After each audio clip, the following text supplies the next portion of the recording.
আসসালামু আলাইকুম। আমার বাবার হাতের লাগানো এই শেষ একটা পেয়ারা গাছ।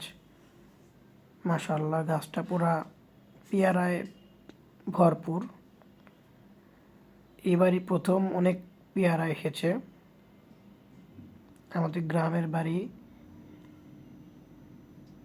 আমাদের অনেকগুলো ছাগলও আছে। এর মধ্যে যে একটা কালো শুয়ে আছে, আর ওর মাটা ওই পাশেই। মুরগি অনেকগুলা বাচ্চা দিয়েছে। সবগুলো দেখাশোনা মাই করে। সাথে আমাদের আরও ফল গাছ আছে। এখানে যে আনার, অনেকে আবার ডালিম বলে থাকে। আসলে গ্রামের বাড়িতে আসলে খুব ভালোই লাগে। ঠান্ডা পরিবেশ, নিরিবিলি একটা পরিস্থিতি থাকে।